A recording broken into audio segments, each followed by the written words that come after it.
Let's join Will Richmond, the digital city editor for the Herald News, who joins us each and every week to talk about the news headlines of the week. Hey, Will, how are you? I'm good, Keith. How you doing? Good. Let's talk a little bit first about that job fair. Was held yesterday. It was co-sponsored by the Fall River Career Center and the City of Fall River and Mayor Jaso Correa. Good turnout.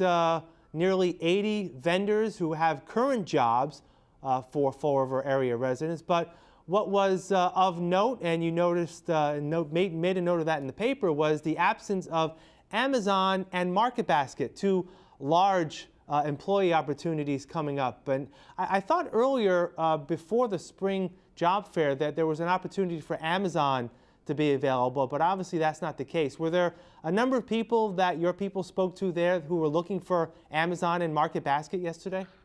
I think there was probably some that were hopeful for the opportunity to, whether it was submit applications or, arrange for interviews or whatnot. Obviously, those are the two high-profile businesses that are coming to the area this year and would have many job opportunities to come with them, as has been promoted as the development of these projects have moved forward. So I think people were looking for that opportunity, but while they may not have found them, they did find the other 80+ employers seeking employees, and probably should have gone home at least with some prospects, I imagine. Right, and that is obviously the greater takeaway from the event yesterday, was that there are a number of Fall River-based organizations that do have positions that need to be filled right now, and that was the opportunity yesterday. So that's good news in terms of job prospects overall for the city of Fall River. And both Amazon and Market Basket will be having opportunities on their own coming up very soon. So people who are seeking applications will be able to do so at a later date, correct? Yeah, at least in the case of Amazon, it looks like they're going with a mostly online process for the warehouse jobs. They are taking submittals currently for the more of the management type positions that they'll have over there.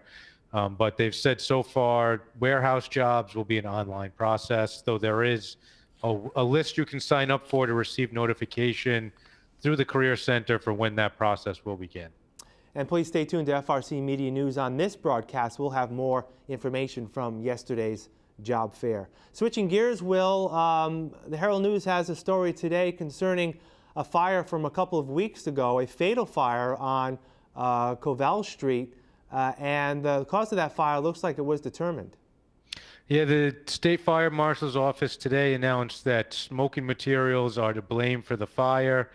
It appears Emile Saucier, the resident who had died in that fire, was known to roll his own cigarettes, and there were materials found in a recliner in his kitchen in the third floor apartment there. So it looks like there may have been a situation where some of this material smoldered in that chair for quite some time, and then finally went up into serious flames early that morning. And I know when it comes to fires in any community, a lot of times the sexy story is always whether there's arson involved in fires, but many times it's these types of incidents, either someone leaving a cigarette unattended or something on the stove that they're cooking unattended, and these tend to be more of a serious issue that we really don't see much publicity about. And I know that the county is looking in that as well, right? District Attorney and also State Fire Marshals. Yeah, in the release announcing the cause today, the fire marshal noted that I believe this was the 9th fatality from a fire due to smoking materials at the second in Fall River, and there was another one this month in another part of the state in which 2 people died. So, 9 fatalities. Here we are, in the 5th month of the year. Doesn't seem like a good trend to begin the first half of 2016. And then on top of that, while they said they couldn't be certain about the condition of working smoke alarms. In this case, they've said in the other cases there were not working smoke alarms. So a deadly combination of smoking materials that aren't being disposed of properly, along with either the lack of or smoke alarms that do not work at all, have really caused for some unfortunate circumstances this year. All right, let's shift to city government issues. The City Council Ordinance Committee this week voted to approve an ordinance which will establish the position of Director of the Department of Community Maintenance and has set the salary of that position at $98,000. That was not the case prior to Mayor Correa's splitting of that position, if you will, that Ken Pacheco had held for many years, splitting off the head of the DCM with now Ken's job in terms of handling real estate. So this is a now formal process which actually adds that position now as part of city ordinance, correct? Or will when the city council approves it. Right. It was recommended by one of the subcommittees this week and will go to the full council next week.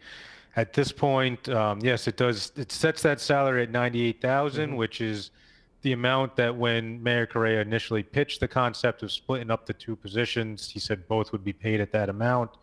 As we came to find, that the DCM job was advertised with a salary up to 110, and the initial choice for that position was going to be given that amount.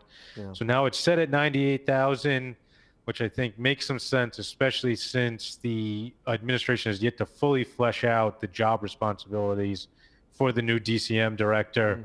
So, making it level with buildings and grounds, at least kind of with the vagaries of what the job will entail, it makes a little more sense to just keep it even level. Now, is the job still being posted? Is the city still looking to fill this position based on, unfortunately, what had happened with a previous attempted to hire the individual from Maynard, Mass? Yeah, they have decided to go and re-advertise the position. I believe two of the applicants that had previously interviewed were re-interviewed, but then after that point, the search committee decided it would be in the best interest of the city to re-advertise the position and start all over. All right. Let's wrap up our news headlines of the week with a story that is actually a photo, not necessarily a story. There's a story behind the photo, but a photo that has made its rounds on social media of a Massachusetts state trooper from the Dartmouth Barracks.